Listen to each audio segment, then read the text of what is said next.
नमस्कार, मैं हूं शीतला तिवारी। दोस्तों, लखनऊ से चलकर मुंबई जाने वाली पुष्पक एक्सप्रेस, यह एक्सप्रेस जो है अपने आप में एक सुपर फास्ट गाड़ी है। और यूपी के लखनऊ से, यानी राजधानी लखनऊ जो है, वहां से और मुंबई की यात्रा करने वाले जो लोग हैं वह बहुत सुचारू रूप से यात्रा कर पाते हैं। और इसीलिए जो भरोसेमंद गाड़ी पुष्पक एक्सप्रेस है, उसमें एक वारदात की आज हम कहानी आपको बता रहे हैं।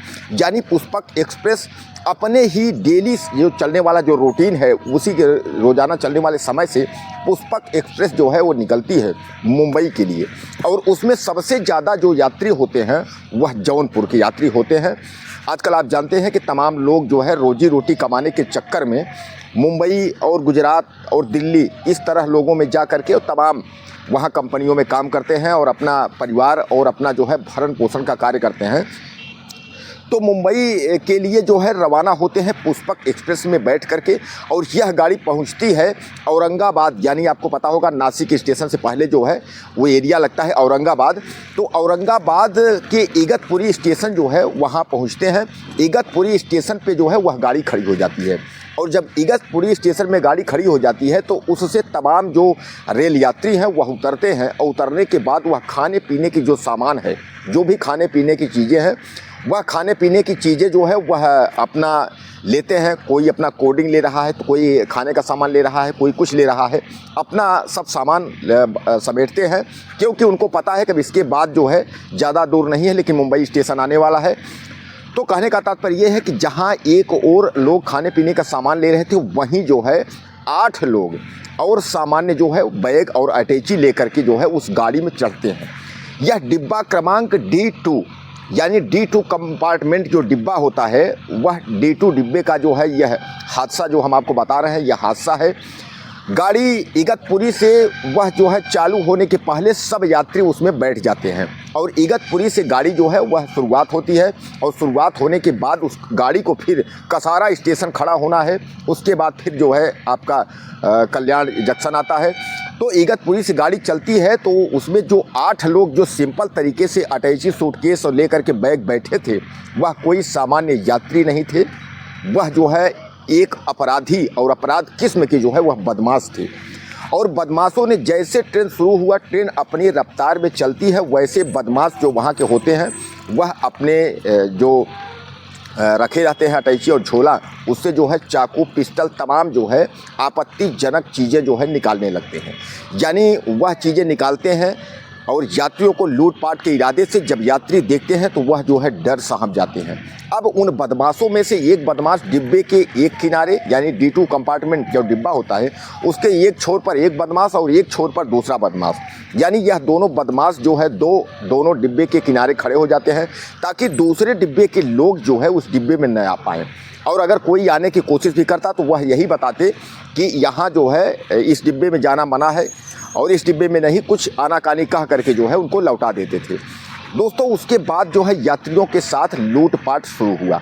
और मैं आपको बता दूं, करीब जो है यह जो लूट हुई थी उस समय जो है 99,000 यानी 1 लाख के करीब का जो है लूट हुआ था, जिसमें तमाम सोना चांदी और जो जेवरात, जो कोई अंगूठी, मोबाइल, जो कुछ लोगों के पास था, लोगों ने सब जो है वो जो बदमाश थे वह लूट करके ले गए। और लूट करके ले जाने के बाद वह एक किनारे में खड़े होकर के उसके बाद वह अपनी जो है मंजिल की वो देखने लगते हैं कि कब जो है कसारा स्टेशन पे गाड़ी खड़ी होती है।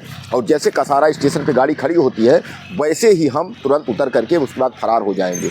वहाँ यात्रियों को यह भी कहा गया था कि कोई भी यात्री इस तरीके का कोई वहाँ खुराफात नहीं करेगा, किसी को बताने की ज़रूरत नहीं है, कोई भी यात्री किसी को कुछ बताएगा नहीं। यात्रियों के लूटने के बाद वह बदमाश इंतज़ार करने लगते हैं कि अब कब कसारा स्टेशन आए, कब हम लोग उतर करके उसके बाद जो है भाग जाएं। लेकिन तब तक जो है उन लोगों की निगाह पड़ती है कि उसी कंपार्टमेंट में, उसी डिब्बे में एक सीट पर बैठी थी 20 साल की महिला, जो नवविवाहिता थी। वह अपने पति के साथ वह भी जो है मुंबई की यात्रा कर रही थी। एक बदमाश की नज़र पड़ी, वह बदमाश जो है उसको इशारों में गंदी अश्लील हरकत करने लगा। उसने विरोध किया। इस पर जब विरोध किया तो वह बदमाश उसके पास जाता है, उसे छीना झपटी करता है। छीना झपटी करता है, उसका पति विरोध करता है, तो उसके बाद कई बदमाश मिल करके उसके पति को जो है पीट देते हैं। और इतना पीट देते हैं कि उसको घायल कर देते हैं। उसके बाद घायल करने के बाद उनका जी नहीं भरा तो वह जो नवविवाहिता थी, उसके साथ उन बदमाशों ने बारी बारी से 8 बदमाशों ने उसके साथ रेप किए।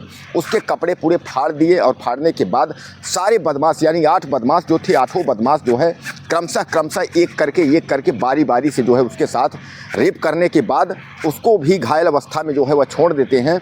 अब वहाँ एक किनारे पर खड़े होकर के वह इंतज़ार करते हैं कि कब कसारा स्टेशन पहुँचे तो हम जो है घटना को तो अंजाम हम लोग दे दिए हैं, अब उसके बाद उतर करके भाग जाएं।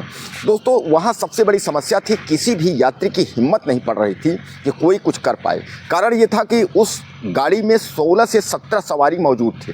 जैसा कि आपके दिमाग में आता होगा कि आखिर इतना बड़ा ट्रेन है, इतना बड़ा कंपार्टमेंट डिब्बा है, 16 से 17 सवारी कैसे। तो आपको मैं बता दूं, जब गाड़ी कोई शुरुआत चलती है तो उसमें ज़्यादा भीड़ होता है और जैसे जैसे मुंबई के किनारे यानी मंजिल तक गाड़ी पहुंचती है तो लोग रास्ते में उतरते चले जाते हैं और कम से कम ही लोग वहां पहुंचते हैं। तो इगतपुरी से जब गाड़ी चली थी 17 से 18 सवारी उसमें बैठे थे, 8 बदमाश थे, यानी हर 2-3 सवारियों पर जो है एक बदमाश जो है वह देख रेख कर रहा था कि ताकि यह लोग कुछ आपस में कहा सुनी या कोई बात न करें। किसी भी यात्री की हिम्मत नहीं पड़ती थी कि कोई भी यात्री जो है कुछ करे। अब करे तो करे क्या, किसी के पास मोबाइल फ़ोन नहीं, सबका मोबाइल फ़ोन छीन गया था।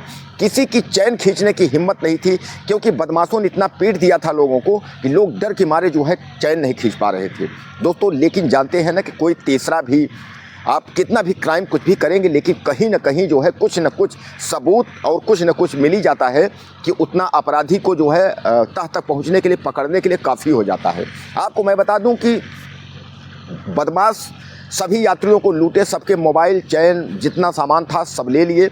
उसके बाद पैसे यानी कुछ भी नहीं बचा और नवविवाहिता के साथ बारी बारी रेप भी किए। अब उसके बाद कंडीशन आती है बदमाशों को भागने की। तो जैसे कसारा स्टेशन गाड़ी पहुंचती है वैसे जो है बदमाश ये सोचते हैं कि कसारा स्टेशन गाड़ी खड़ी हो तो भागे, और वैसे जैसे खड़ी होती वैसे एक जीआरपी वाला देखते देखते आ रहा था।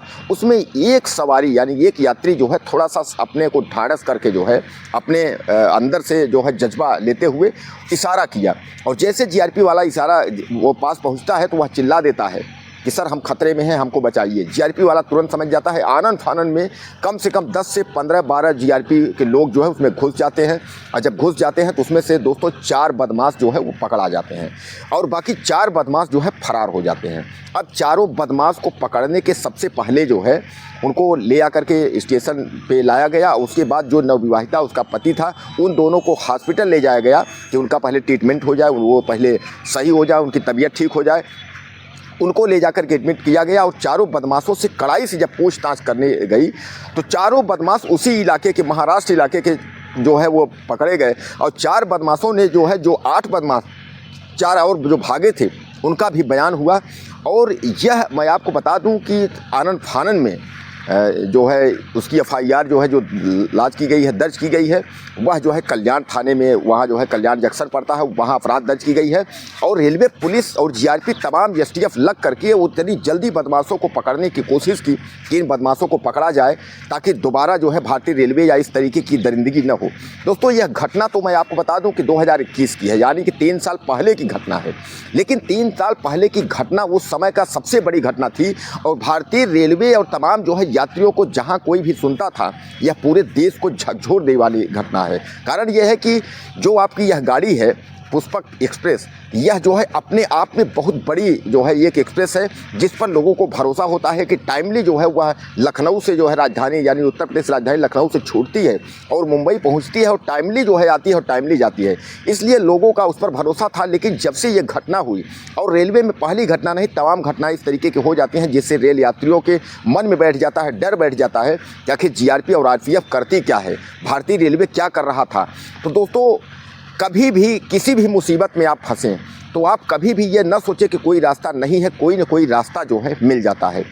बदमाशों ने उन यात्रियों को बहुत हड़काया था, बहुत पीटा था, मारा था, लेकिन फिर भी एक बदमाश ने कसारा स्टेशन पर जज्बा दिखाया और उन बदमाशों को पकड़वाने के लिए कोशिश किया और उसका कोशिश जो है कामयाब हो गया। दोस्तों अगर समझ लीजिए कि उस पर बदमाशों की जो शिकायत किया था, अगर जीआरपी उस पर एक्टिव नहीं होती, पुलिस एक्टिव नहीं हुआ होता, तो आपको भी पता है कि उन बदमाशों ने जिस तरीके से धमकी दी थी कि अगर किसी ने कुछ भी करने की हरकत करने की कोशिश की उसका अंजाम पूरा होगा, तो उनके साथ क्या हो सकता था यह आप भी समझ सकते हैं।